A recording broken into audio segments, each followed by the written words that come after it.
I'm going to talk to you guys a little bit about the benefits of chiropractic care, kind of the process of all of that fun stuff, and then I'll turn it over to Dr. Ferguson, who is going to go over some different stretches, exercises that you can do from your desk or at work, some different tidbits and things like that. So, yeah. I'll let you go. Perfect. So, yeah, we'll go ahead and get started. So it's a proven fact that we as humans are living longer. The average lifespan in the 1900s was only 49 years old. Obviously, a lot of that was due to lack of healthcare and modern medicine that we have today, but through some of those medical breakthroughs, we have been able to boost our lifespan to almost 78 years old. And there's a lot of people that believe that's just the tip of the iceberg. So there was a report done by the University of Texas saying that by the year 2050, there will be over 800,000 Americans over the age of 100, with many of them reaching 150. So that seems like a very long time to live. We'll see if that actually happens. But moral of the story is we are living longer, so it's important that we learn how to take care of our bodies so that we can function into our older age. The most common cause of functional disability in people over the age of 50 is spinal disorder. So kind of to put that into perspective, if you guys knew that somebody was going to rob your house, you knew when they were going to come, what they were going to take, you would probably do everything in your power to prevent that from happening. So why don't we do the same thing for our bodies? We've seen in our parents' generation, our grandparents' generation, kind of how life has taken its toll on their bodies. And with all of the medical technology and things available to us today, why don't we do something different to prevent some of that from happening? If you think about it this way, if you were to lose your mobility at the age of 65 but live to be 105, you would be living 40 years in immobility and probably some sort of pain. So the fact is, if our spine was on our face, we would take a lot better care of it. Obviously, in our society today, people care a lot about how they look. They care about looking younger, looking good. We don't wait to go to the dentist until our teeth are falling out because people see our teeth. And we don't even wait till we already have wrinkles to moisturize, take care of our skin, wear sunscreen. All of those things are preventative things that we do for our bodies. So it doesn't really make sense that we wait till our back goes out or we have a major back or neck issue to seek chiropractic care. That should be one of those preventative things that we do for our body as well, because we are stuck with the one and only spine that we are born with. Also, it's not just limited to back pain. Obviously, your spine is connected to your neck. And stats show that 85 out of every 100 adults will experience low back pain, and 1 out of 3 will experience neck pain. So percentage-wise, those stats are super high, but that's because most people don't actually seek care until they're already in pain, where we should be doing more of that preventative thing and seeking care to prevent our pain. So this is just a mobility scale. This is basically for the average person. So bottom numbers here represent your age, and then the side numbers represent the percent of mobility that you have left. So by about the age 23, we reach 100% mobility, and then unfortunately it starts to go down from there. The average 50-year-old has about 50% mobility left, and the average 60-year-old only has about 25% mobility left. So a lot of people wonder, what can I do differently to prevent some of this from happening or even reverse some of those effects? And that is our overall goal of chiropractic care, and especially preventative chiropractic care. So red line is obviously the graph that we just looked at, and then the green line kind of shows our goal for our patients. Through chiropractic, especially preventative chiropractic, we want to be able to keep you at about 75% mobility through the age of 80. Now, in order to do this, it is important that you complete your entire recommendation of care. So at our office, there's 3 different phases of care, so I'm going to briefly touch on why each of those is so important. But the 3 phases are pain relief, stabilization, and maintenance. So obviously, phase 1 is pain relief. We want to get you out of pain, moving, functioning, doing your daily activities how you should be without any of that pain or discomfort. Basically, what's causing your pain is you have what are called subluxations. And basically all that is, it's just a misalignment of your spine. So you have a vertebrae or multiple vertebrae that are out of alignment. They get too close to those nerves in your spine, which interferes with the communication of your body and those nerves, which then causes some of that pain, discomfort, can lead to pinched nerves and things like that. So that's what the adjustment is for. Move those vertebrae back into alignment where they should be, away from those nerves, which allows the restoration of the communication of your body and those nerves, ultimately allowing your body to kind of heal itself. So the kind of common misconception, though, is people think that once they're out of pain, they can quit coming. But ultimately, your pain is probably going to come back, because basically what's happened is your spine has been out of alignment for so long that that's kind of what it's accepted as the norm. So it's sort of like going to the orthodontist and getting braces. Once you get your braces off, you still have to wear a retainer, otherwise your teeth will start to shift back to how they were before. So that's kind of our job in this stabilization phase, is to retrain your body muscles and spine to accept that correct alignment as the norm. The good news is, once you reach stabilization, we will then move you on to maintenance. And once you reach this phase, it's not going to take a lot of time, it's not going to cost a lot of money. This is more of that preventative phase. So we have everything aligned, stabilized where we want it. We just want to make sure that none of your daily activities are shifting, moving anything out of whack, just making sure that everything's functioning how it should be, sort of like taking your car in for an oil change. So in this phase, you're just going to have to come to us kind of for that 100-mile tune-up, making sure that everything's how it should be and prevent any further injury so that you can stay mobile, active, and young for your first 100 years if you're lucky enough to live that long. I'm going to have Dr. Ferguson come up and talk to you about some different stuff here. So as you guys can kind of tell from the presentation, how many of you have been to a chiropractor before? Okay, so Aaron. Yes. Oh, sorry. I'll be right here when I can Yeah, your tape. right here. So there's lots of different approaches to chiropractors. If you've been to different ones, you'll find different approaches. Some good, some less good, I'll say. In our office, one thing we're huge on, obviously we talk about not just getting you out of pain, because most people, they come to us in pain. That's what people go to a chiropractor for. They don't come in and say, hey, I feel great, I just wanted to get checked out and see what you have to say. It just doesn't happen. And that's good. We're good at getting people out of pain. Long-term wise, we want to change people's mindset as far as how they take care of themselves, because really ultimately it comes down to us. I always tell my patients, nobody cares about your health more than you do, or that's the way it should be. So you should be pushing for answers and things that you can do to take care of yourself. And so we try to educate people on that and change their mindset towards that, start thinking 20, 30 years down the road, as opposed to just get me out of pain right now. When I flare up and I have a problem, I'll be back here. If we can address it and be preventative, 20, 30 years down the road, you're going to be real happy you did that. It's like putting money away in a bank. And it's like, why am I doing this? And then 20 years down the road, it's like, hey, that's kind of nice. I like that. Same kind of process. We just don't think that way. Nobody thinks 20, 30 years down the road. As far as talking about often real common things we see in our office, especially for stretches. I'm going to talk about kind of stretches, exercises, little things you can do. How many of you sit at a desk throughout the day? Okay. And how many are out moving around a good chunk of the day too? Okay. So you see a common presentation. We have I guess you could say a little bit of a niche with active community. We sponsor Good Life Habsy. We work with a lot of runners, a lot of cyclists, a lot of CrossFitters, but we see a lot of elderly. We see a lot of everyday desk jockeys, we like to call them, and weekend warriors. We kind of see the whole realm, but one thing we see really common is what we would highlight here, which would be upper cross and lower cross syndrome. Have any of you guys ever heard of that? Okay. So it's not as horrible as it sounds. I tell patients, well, you have upper cross syndrome, and they're like, oh my gosh, what is that? It's nothing big. It's just talking about muscle balance, because when we sit at a desk, it's pretty simple to be here doing really good and then get here. We all do it. I do it. I'm a chiropractor. I preach about it all day, every day. It's not exciting to talk about posture all the time, but it's a huge factor. So when we talk about upper cross syndrome, when we get in this posture, and we're here often, everything we do, whether it's on our phone, our iPad, our computer, when we sit and watch TV, everything is here. We don't do this and open up often enough. So what it creates is chronic tightening of muscles, which all attach into joints and affect how the joints move as well. So we create short, tight back muscles, which is easy to see because it pulls our shoulders forward. We create short, tight muscles in our traps, these big guys out here that come all the way up, and the levator scap, which hooks in the corner of the shoulder blade and comes all the way up and attaches in the neck. Because if we roll forward, those guys all of a sudden become posture muscles, and every time we move our arm, that guy's going to engage. So if I'm at a computer all day, I'm engaging that muscle 5, 6, 7, 8 hours a day. Little contractions, but you do that all day, every day. It's like using a bicep curl all day, every day.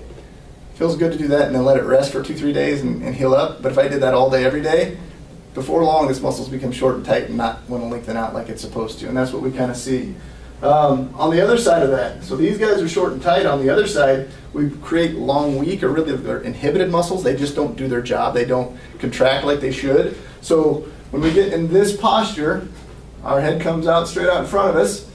These deep neck flexor muscles that are supposed to keep us back here, we don't like doing that. And a good little test for that is you ever try to do a crunch and you start to feel it in your neck before you feel it in your abs. good chance that you walk around like this a lot because you're not using these muscles. They're not doing their job. The other aspect of that is on the bottom half, in between the shoulder blades, there's muscles that go from the shoulder blades and they come across and they attach in that upper back and spine. Their job is to kind of keep that shoulder blade back and down. So when I'm here, naturally I have better posture. When I start to roll forward, it's really easy for my head to come forward and get in this posture too. When we're there, those shoulder blades start to round around and those muscles get tension put on them. They become long and weak. And when you have this posture all the time and somebody says sit up straight, you go, it's not very comfortable. I don't like that. And so what we create over time is a kyphotic, or a increased curvature in our mid-back, which locks us in place here. Getting that extension doesn't feel good. And so a lot of times when we work with people, if we're addressing something along those lines, we use partly adjustments, so get the joints moving the way they're supposed to. We do a technique called active release technique, where we work through the tissues to get those to relax and do what they're supposed to do. And then we look at the rehab aspect. How do we strengthen those areas and lengthen those areas so that you can maintain this and you don't need to come see us all the time. It's that periodic evaluation to make sure things are going well, because what I call at my exercises brushing your teeth, which sounds super exciting, right? But brushing our teeth, how many of you brush your teeth every day? Right? We know, because if we brush our teeth, we shouldn't have that many problems. We go to the dentist periodically, get checked up, we should do okay. It applies the same way to other aspects of the body. We still think about it because we get through our day, oh yeah, it aches, I lay down, I'm a little stiff in the morning, I get moving, I feel okay. And then one day, I was just grabbing something out of the fridge and bam, it hit me. Well, no, it wasn't. It was all the build-up up to it. And so the exercises, what we try to get patients to do is do their exercises regularly. What we find is people coming in periodically, have you been doing your exercises? Well, I was thinking about them and I did them. Well, no, okay, I didn't do them. And so that little reminder can be real healthy as well, to kind of say, here's your tight tender spots. Here's the reason you're having these problems. If you don't do the exercises, we're going to have to be in here more often. So the periodic tune-up is just that. It's a tune-up, but it's also a healthy reminder because we all need that. On the lower quarter, really, really common thing here too. Not as noticeable for a lot of people. You see it a lot. It gets highlighted if we're really active, if we're running and things like that. But it's the same concept. Some people know it as sway back. So when our pelvis is kind of tilted forward, we have an increased curvature in our low back. A lot of times people will say, if I sit down for a while and I go to stand up, it's kind of hard for me to kind of get that last little bit because I feel kind of tight in some areas. Or you wake up, you're really stiff in the low back. If you walk for a long time, you can be like, my back's getting kind of tired and fatigued. Well, it's the same concept. It's just imbalances around that pelvis. So on this one, the short, tight ones are front hips, low back. The psoas muscle, it's a hip flexor. It hooks into your pelvis. It bowstrings over your it hooks into your legs. It bowstrings over your pelvis, and then it attaches into the lumbar spine about 2, 3, 4, 5 all the way up. Its job is to lift your leg up. But when it's short and tight, if you can picture this, when I sit, that muscle becomes short and tight. When I stand, if it doesn't let go, it pulls the lumbar spine forward. That makes sense? So you can kind of see how that tightness plays a factor. When we have that, we also create increased curvature. There's lumbar erector muscles that run right up and down the spine here. Their job is to extend the spine, to stabilize, but big job is to extend the spine. They become short and tight. Makes sense. So these guys are short and tight. The long and weak ones will become your glutes. You tend not to use your glutes like you're supposed to. Oftentimes you lack mobility, so a lot of times crossing legs and things isn't very comfortable for you. And then lower abdominal core area. Those guys become long and weak because as we get here, it distends that. It makes it hard to contract to bring it back. So these are real common things that we see. And as part of the corrective exercises that we give is to offset the stress in these aspects. So what I want to talk with you about is a couple exercises you can do throughout the day, because really, when you talk about it, the course of a day, it's one of those things where if we can do a little bit periodically, you'll see the difference at the end of the day. So it's not one of those things that I'm going to tell you, okay, have good posture when you're sitting. Okay, well, I do the same thing. All right, I'm doing some notes. All right, here I go. All right. Before you know it, I'm down here. Every 10 minutes or so, I have a little alarm goes off or a little reminder on my computer that just dings. All right, get back in a good spot. That little change, when I'm doing my notes, makes all the difference in the world for me. There's little things we'll kind of work on and talk with patients about, because A, it's knowing what's going on with you specifically. How do you correct that? How are we going to help you with that? Part of it's knowing what's wrong. The other part is doing something about it. So a couple big stretches. For these hip flexors, this is a real common one for anybody that has low back pain. It's a super easy stretch. We don't do it often enough. It's just a simple runner stretch. So when you're doing this stretch, kind of breakdown we give people. Real simple, you're going to stand on railroad tracks. So you're going to be about shoulder width, nice and wide. When you step out, I want you to stay on the railroad tracks. Don't cross over or get too close. So you stay on the railroad tracks nice and wide. You keep that back toe pointed straight forward. Really tall through the spine is the key here. And as you sink into that stretch, you're going to bend that front knee and drive that hip straight forward. And you'll start to feel that pull right in the front of the hip, and you might even feel it pull up in the lumbar spine a little bit. Once you get to that point, when we move, we don't just move straight forward, side to side, and in rotation. We do all of those motions. So we encourage people to stretch that way. So when I take my arm, I'm going to drive it over the top and open up that lumbar spine and get that length in there. Hold for 10 seconds, come back. I'm going to drive my arm across into rotation, and I'll stretch the tissue that way. And I'm going to take it up overhead and sink into it really far and get a nice stretch in all three planes. Now with stretching, nobody likes to do it. It's just not the fun part of working out. You don't get the endorphin dump, you don't feel good right afterwards, but you feel loose. How many of you do yoga? Okay. Yoga's great. I keep saying I'm going to do it more because I feel so good after I do it every time. But if I have a choice between going and doing a run or lifting weights or doing yoga, I'm gonna pick the endorphin dump. I like that. That's good for me. It's good stress relief. Yoga is a great way to lengthen and strengthen. A lot of our rehab is kind of based off of some yoga stuff. So hip flexors. If you can get up periodically throughout the day, 2-3 times a day, get up from your desk, walk around, do this stretch just a couple times, it will help take away some of that stiffness and pain at the end of the day. Other big one we'll talk about, especially sitting at a desk. That is the one we get all the time. Obviously, stretching the chest is hugely important. There's lots of ways to do that. There's really no right or wrong way. Typically, when we show it in a corner with your forearms up against the walls, nice and tall through the spine, and stepping into it that way.